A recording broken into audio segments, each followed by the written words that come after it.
Buen día.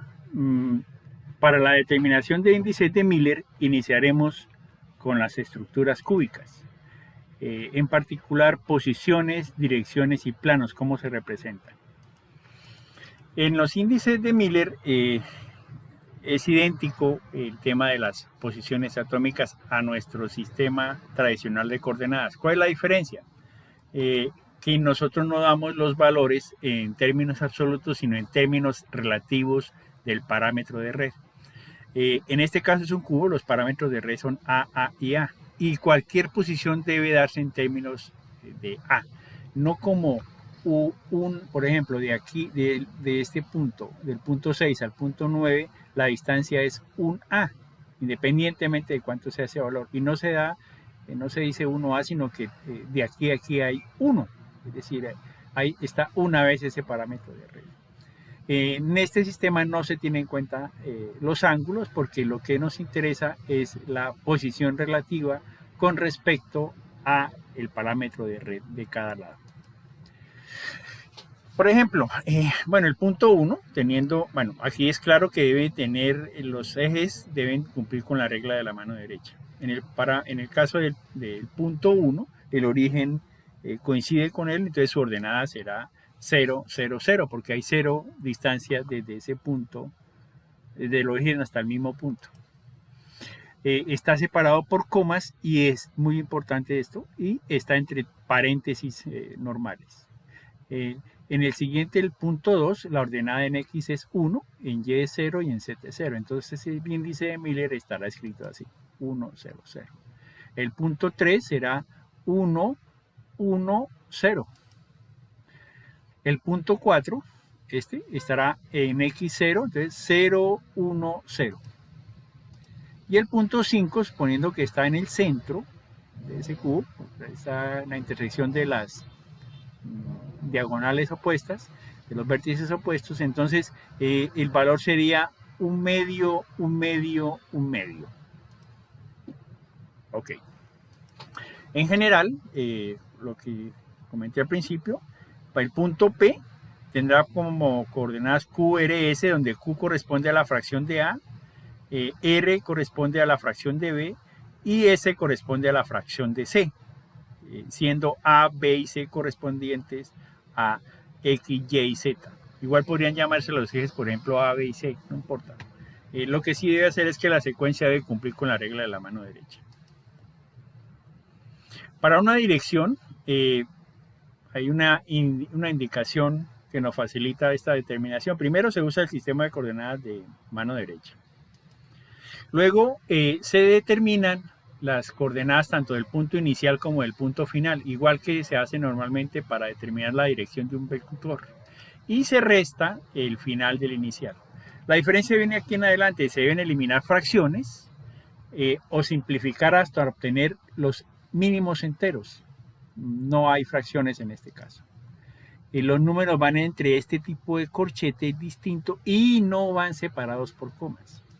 Y si hay algún número negativo, no se coloca el menos, sino se coloca una barra sobre el número. Miremoslo con algunos ejemplos. Aquí tenemos estos diferentes puntos. Planteamos 1, 2. Entonces, si yo resto del punto final el punto inicial, estoy tácitamente dando la dirección, las coordenadas del punto 2, porque los del punto 1 son 0, 0. Es decir, aquí tendría como dirección, como eje, pero como índice de Miller sería 1, 0, 0. La diferencia está en la escritura. Fíjense en los corchetes y que no hay comas separando los valores de los índices. La dirección 1, 3 sería 1, 1, 0. La dirección 1, 8, este punto, sería 1, 1, 1. Veamos algunos casos particulares. 1, 10, entonces sería 1 en X, en Y sería un medio y en Z sería 0. Pero no se escribe así, porque debemos eliminar fracciones. Entonces basta con multiplicar por 2 y quedaría 2, 1, 0. Y ese sí es el valor porque estos son los valores mínimos. Esto no se puede simplificar de ninguna manera. 1, 5 sería un medio, un medio, un medio. El punto final menos el punto inicial. Pero Como no se permiten fraccionarios, esto lo multiplicamos por 2 y nos daría 1, 1, 1. Coincidiendo con el 1, 8. Y es evidente porque 1, 8 tiene la misma dirección de 1, 5. La misma dirección y el mismo sentido. Entonces los índices de Miller coinciden. En 6, 1, si resto yo el final menos inicial, es equivalente a si yo colocase mi origen en el punto, sería mi origen en el punto 6 y el final en el punto 1. Si yo pongo mi nuevo origen en este punto, da lo mismo, diría que las coordenadas en X es 0, en Y es 0 y en Z menos 1. No se escribe así, sino se escribe 0, 0, 1 raya. Nos da el mismo resultado si mantenemos nuestro origen de coordenadas acá, no aquí como lo expliqué, sino se mantiene acá y se resta punto final menos punto inicial. Y en el punto 16, esta dirección, tendríamos, voy a colocar el punto, el origen aquí, entonces en X valdría menos 1, en Y valdría menos 1 medio y en Z valdría 1. Esto lo multiplicamos por 2 y nos daría menos 2, 1, 2. Menos 2, menos 1, 2. O 2 raya, 1 raya, 2. Okay.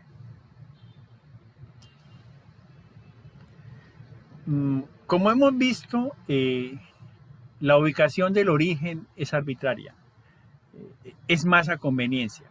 ¿Por qué pasa eso? Pues porque en un proceso de, por ejemplo, esto se utiliza mucho en análisis físicos de absorción, dispersión, perdón, donde lo que un equipo nos da es cuánto refleja una onda, cuánto absorbe la onda, y eso son características de cada material. Entonces, la onda reflejada o incidente, no, eso no es esa energía que se genera o que se absorbe o que se transmite, no lo hace con un ángulo determinado. Y ese ángulo es una posición arbitraria, tanto el equipo como yo coloco la muestra. Entonces, lo que a mí me mide son posiciones relativas. Por eso voy a familiarizarme con lo siguiente. Aquí tenemos esa dirección. En nuestro sistema de coordenadas normal, aquí la dirección sería sus índices de Miller 1, 1, 0. En este mismo caso, la diferencia es que los ejes no tienen el mismo sentido, no tienen la misma dirección, pero sí cumplen con los índices de Miller. Entonces, si yo voy de X hacia Y, Z va hacia este lado. Aquí las coordenadas serían en X0, en Y1 y en Z1. Y ese sería el índice de Miller.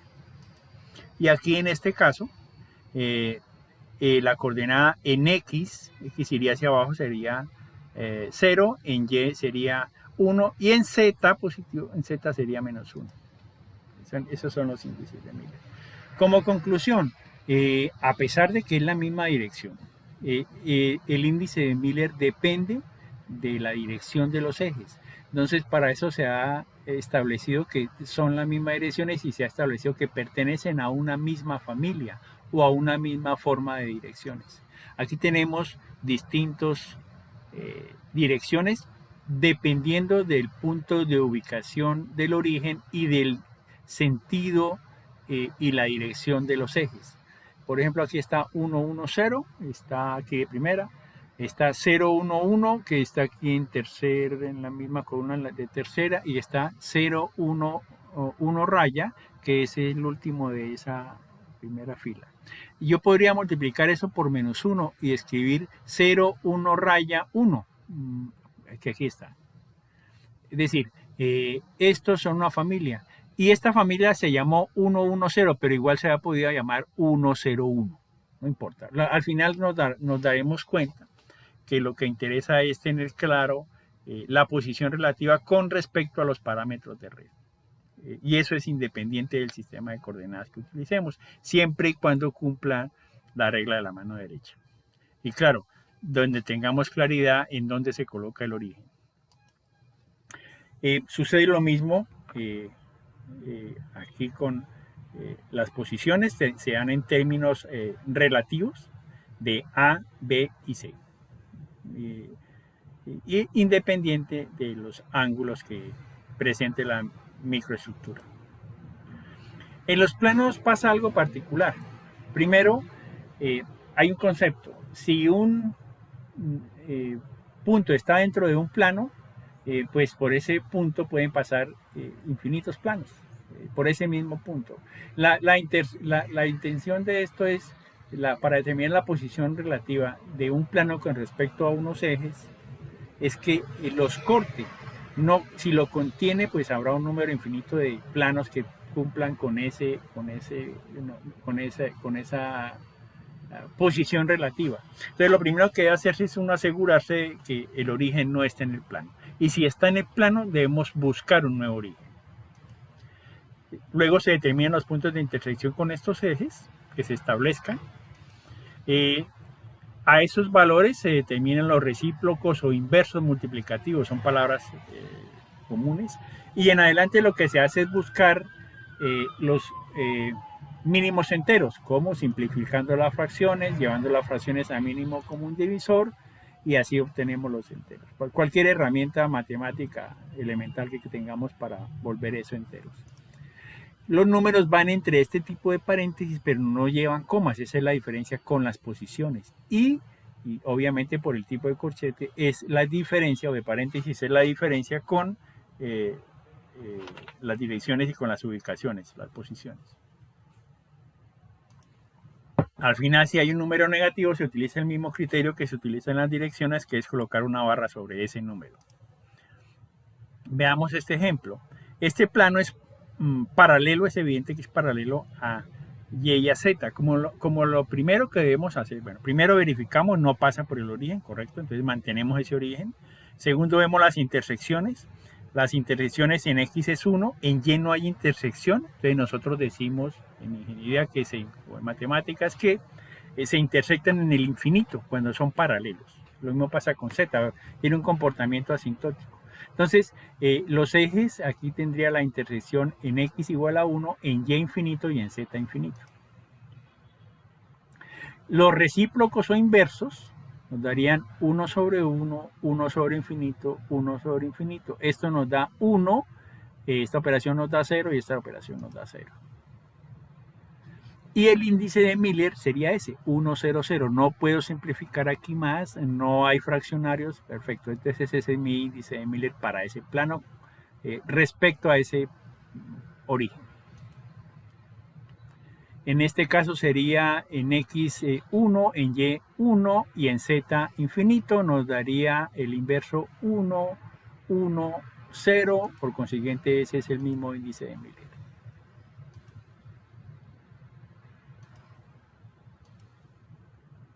En este caso, las intersecciones en X es 1, en Y es 1 y en Z es 1.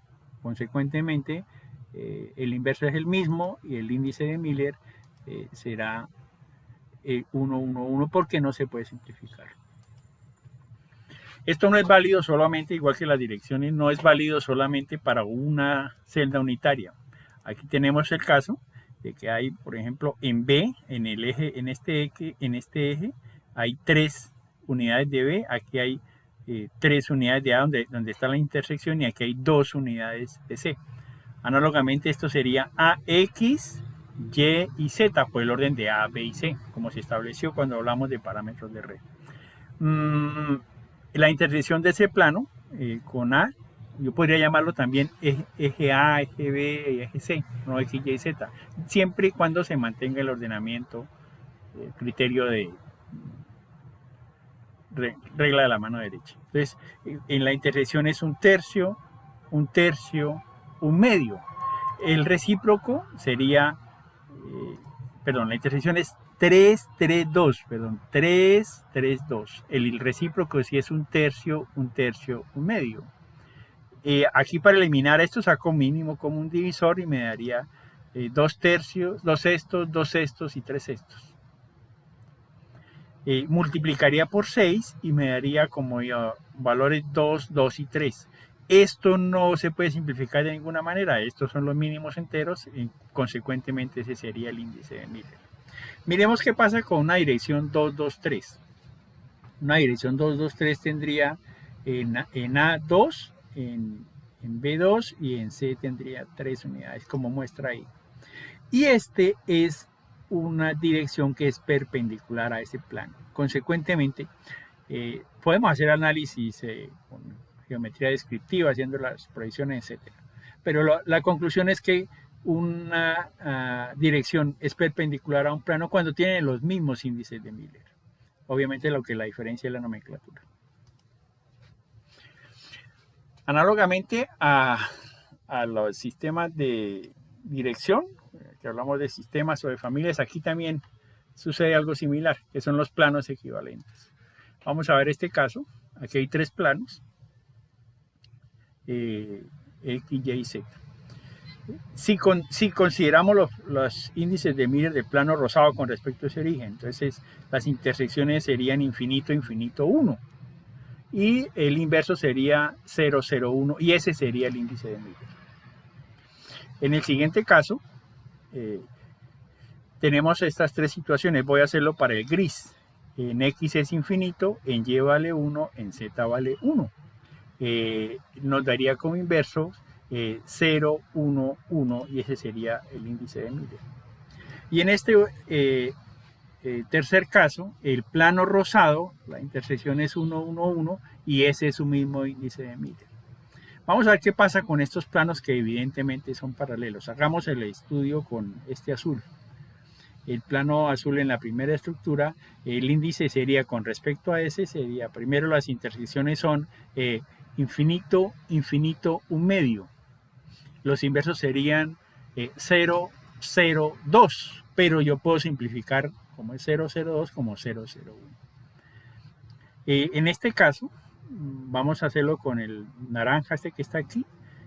X es, en la intersección sería infinito, en Y 1 medio, en Z 1 medio.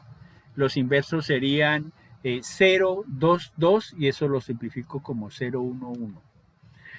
Aquí es evidente que los planos paralelos tienen el mismo índice de Miller. Este plano no es muy evidente dónde será la intersección con los ejes X, Y y Z. En esos casos es muy útil trasladar mi origen. Voy a poner mi origen en este punto. ¿Por qué en ese punto? Porque si yo lo coloco acá, primero no está dentro del plano, no contiene ese origen. Y segundo, es fácilmente verificable las intersecciones. De eje X está aquí, de Y está aquí, de Z está aquí. En particular, la intersección con X es menos 1, con Y es menos 1 y con Z es menos 1. Los inversos serían menos 1, menos 1, menos 1. Y yo puedo multiplicar eso por menos 1 y me darían los mismos índices de Miller, 1, 1, 1.